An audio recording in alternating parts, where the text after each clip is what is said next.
All right, so got a lot of great feedback from my last testing video. If you haven't seen that, check it out up over there. Today I'm doing crop testing modes. I want to see how this camera does under a crop. We know with this camera there is no heat limit with the crop, which I believe crops it from a 5K sensor down to a 4K image.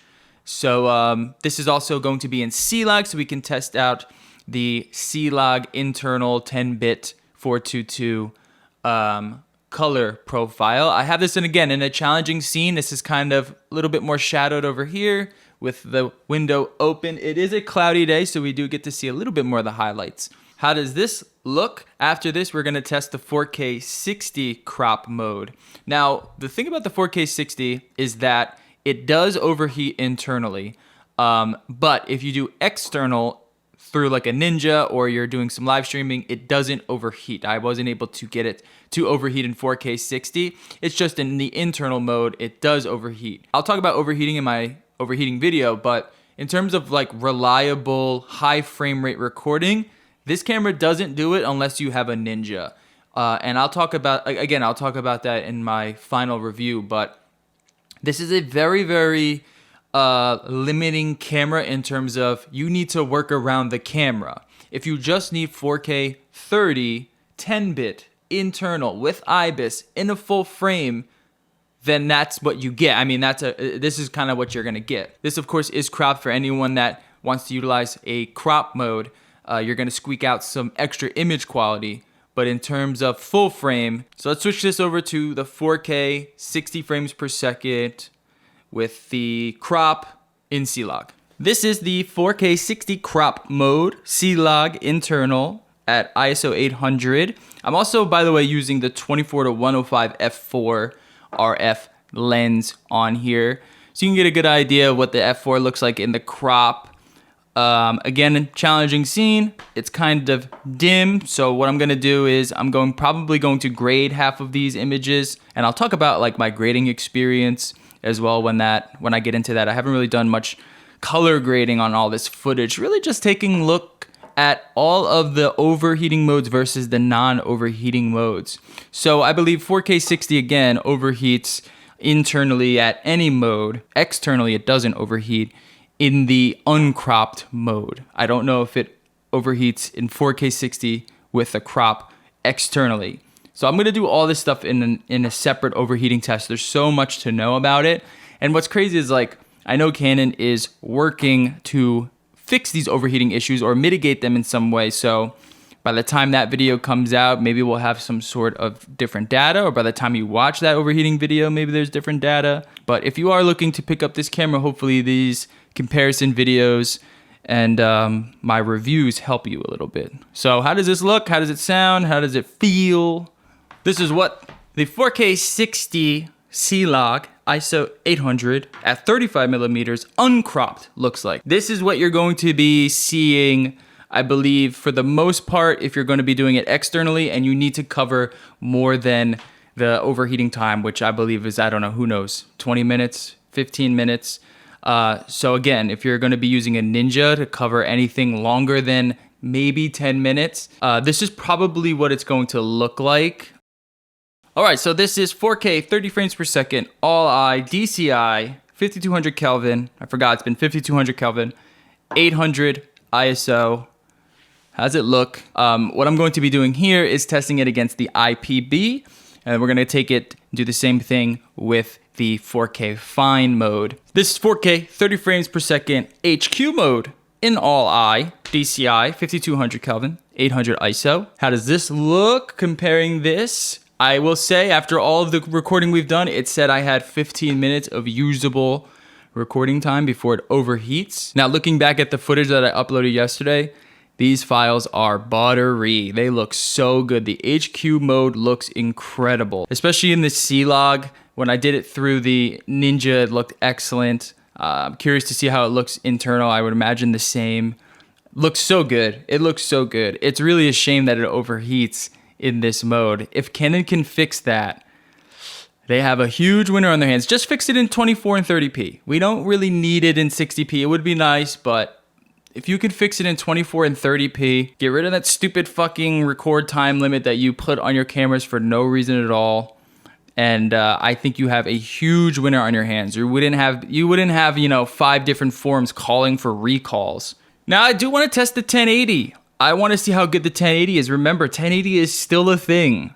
99% of everyone's audience, 99%, I would say, maybe 95%. Everyone is consuming so much more content on your cell phone. And sure, 4K is nice on your cell phone, but you cannot forget about 1080. And some 1080 is really bad. Some 1080 is really mushy. I will be testing it on the crop right after this to see if that improves the quality of the 1080. So I'm assuming this is lines. I'm not exactly sure how this 1080 would be produced. It would have to be line skipped to a tremendous amount.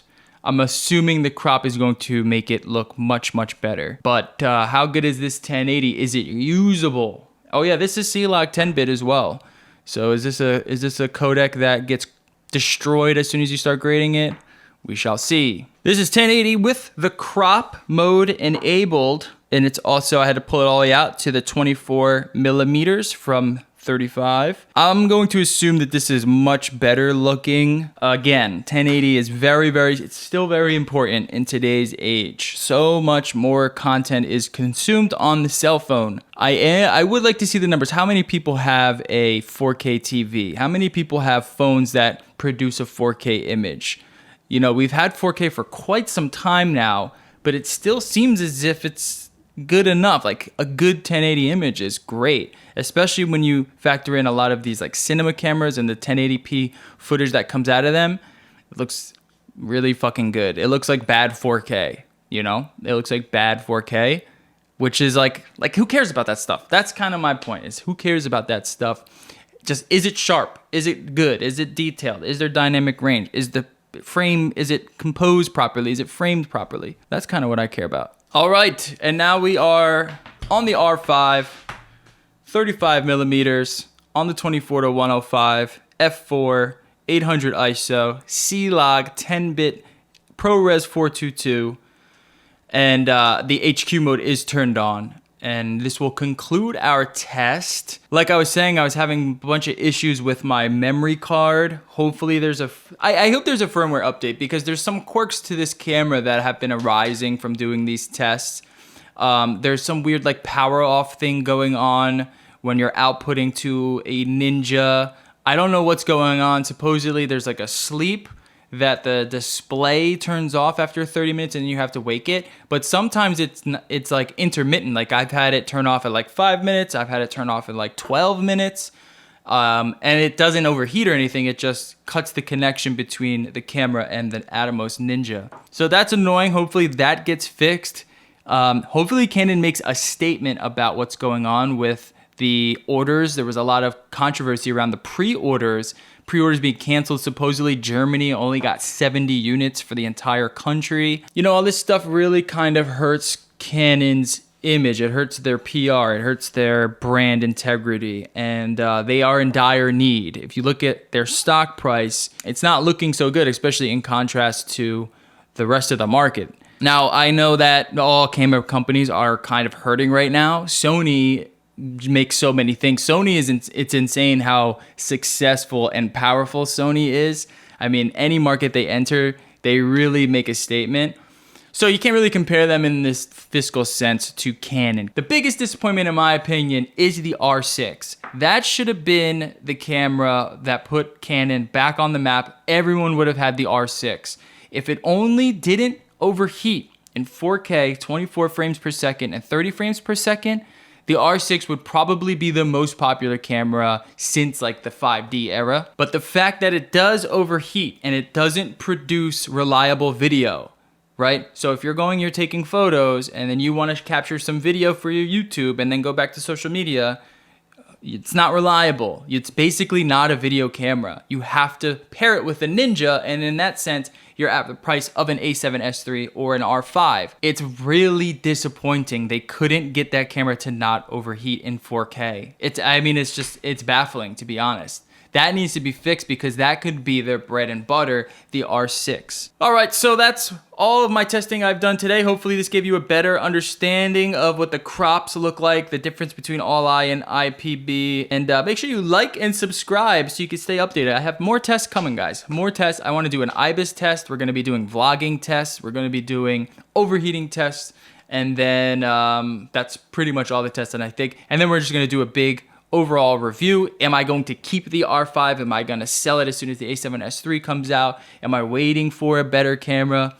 That will all be revealed in the review. You know, I want to make sure I spend some real good time with these cameras. I don't like to rush through my testing and rush through looking at a camera just to review it, because that's where you get the year later why I switched to Canon, right? The EOS R, people thought I was crazy for picking up that camera. But all of a sudden, a year later, why I switched to Canon, why I picked up the EOS R, why the EOS R is underrated. Oh, now it's underrated. And I tried telling you that, you know, long ago. There's a lot more to the camera than just the raw specs. I've been with Sony since the beginning. I know how these things go. Sony releases a camera, people go nuts. And then a year later, why I went to Canon. So anyways, hopefully you enjoyed this video. Like, subscribe, follow at NoLifeDigital on Twitter, and just stay updated. Thank you to all the support. It's been great. Hopefully you guys will enjoy my further videos. All right, peace.